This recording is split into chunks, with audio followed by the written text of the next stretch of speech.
Health city विस्तार hospital के उद्घाटन कार्यक्रम में मंच पर उपस्थित लखनऊ की महापौर श्रीमती सुषमा खरगवाल जी, माजी विधायक Yogesh Shukla ji, managing director health city doctor Sandeep Kapoor ji, directors doctor KV Jain ji, doctor Sandeep Garg ji, doctor Rajesh Arora ji, मुख्यमंत्री कार्यालय के प्रमुख सचिव श्री संजय प्रसाद जी, सचिव Shri Amit Singh ji, health city project से जुड़े हुए सभी चिकित्सकगण, लखनऊ के सभी उपस्थित वरिष्ठ नागरिक और उपस्थित महानुभाव, बहन और भाइयों, हेल्थ सिटी विस्तार के लिए मैं डॉक्टर संदीप कपूर और उनकी पूरी टीम को हृदय से बधाई देते हुए लखनऊ वासियों को और खासतौर पर गोमती नगर विस्तार से जुड़े हुए नागरिकों को हृदय से मैं उनको बधाई देता हूं, अपनी शुभकामनाएं देता हूं।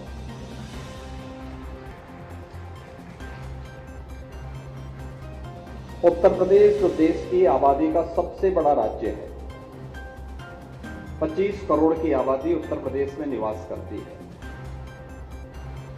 इतनी बड़ी आबादी के लिए, जिसमें देश की सबसे अधिक युवा आबादी निवास करती है, उस आबादी की आकांक्षा के अनुरूप उसे विकास और रोजगार के साथ हम जोड़ सकें, इसके लिए सरकार के प्रयास, सरकारी संस्थानों और सरकारी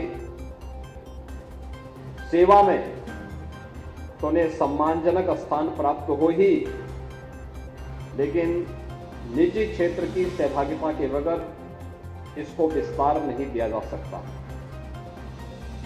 और इसीलिए 2017 में प्रदेश के अंदर भारतीय जनता पार्टी की सरकार बनने के बाद हम लोगों ने प्रदेश के अंदर सरकार के स्तर पर,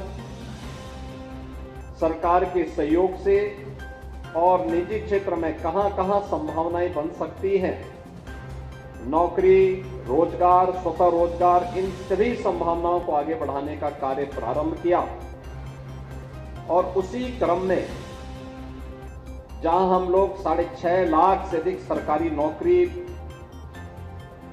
पूरी ईमानदारी और पारदर्शी तरीके से प्रदेश के अंदर देने में सफल हुए, वहीं इस दौरान प्रदेश के अंदर फरवरी 2018 में पहला इन्वेस्टर समिट आयोजित करके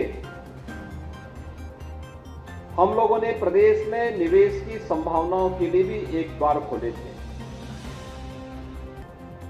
2017 के पहले कोई निवेशक उत्तर प्रदेश में नहीं आना चाहता था। जो निवेश पहले से था वह यहां पर बाइंड अप करके जाना चाहता था, क्योंकि निवेश की पहली शर्त होती है कानून का राज, स्वयं को भी सुरक्षा मिले लेकिन पूंजी भी सुरक्षित रहे। दुर्भाग्य से यह स्थिति उत्तर प्रदेश में नहीं थी। हर दूसरे तीसरे दिन एक दंगा होता था, न बेटी सुरक्षित थी, न व्यापारी सुरक्षित था। और तब हम लोगों ने प्रदेश के अंदर आने के बाद इस बारे में कहा था कि अपराध और अपराधियों के प्रति सरकार जीरो टॉलरेंस की नीति के तहत कार्य करेगी। और मुझे प्रसन्नता है कि हम लोगों ने इस दिशा में जो कदम उठाए, आज देश उसे एक मॉडल के रूप में स्वीकार करते हैं, उसे इस बात के लिए मानती है कि सुरक्षा के लिए, बेहतरीन कानून व्यवस्था के लिए, कानून के राज के लिए इस प्रकार के कदम आवश्यक थे। और उसको देखते ही देखते आज प्रदेश के अंदर निवेश की नई संभावनाओं ने पंख फैलाने प्रारंभ किए। मुझे याद है जब 2017 के अंत में मैंने अपने प्रदेश के तत्कालीन औद्योगिक विकास के मंत्री और औद्योगिक विकास के आयुक्त को बुलाया। मैंने कहा भी उत्तर प्रदेश के अंदर कुछ निवेश के लिए हमें इन्वेस्टर समिट करने चाहिए। तो आप आश्चर्य करेंगे, वे मेरे सामने जब प्रस्ताव लेके आए थे तो उन्होंने मेरे सामने बताया कि हम 20,000 करोड़ रुपए का निवेश करवाएंगे। मैंने कहा भी इतनी बड़ी आबादी, 20,000 करोड़ का निवेश तो उत्तर प्रदेश के लिए ऊंट के मुंह में जीरा जैसा है। ये सब क्या मजाक कर रहे हैं? उन्होंने कहा साहब हम लोग सार्वजनिक जीवन में लंबे समय से हैं। औद्योगिक विकास आयुक्त का मतलब चीफ सेक्रेटरी के बाद जो सबसे बड़ा प्रशासनिक अधिकारी होता है वो हम मान लिया जाए, और प्रदेश सरकार का कोई वरिष्ठ मंत्री जो औद्योगिक विकास मंत्री हो वह इस प्रकार की बातचीत करे। मैं बहुत चकता। मैंने कहा कैसी बात आप कर रहे हैं? उन्होंने कहा नहीं, माहौल है, कोई नहीं आएगा।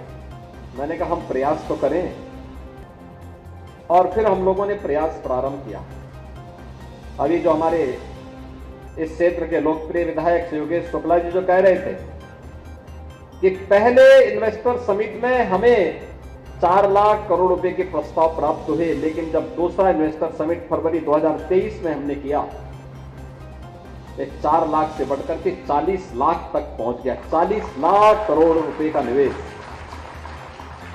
40 लाख करोड़ रुपए का निवेश देश के अंदर इन्वेस्टर समिट कैसे होने चाहिए उनके लिए भी एक मानक बना।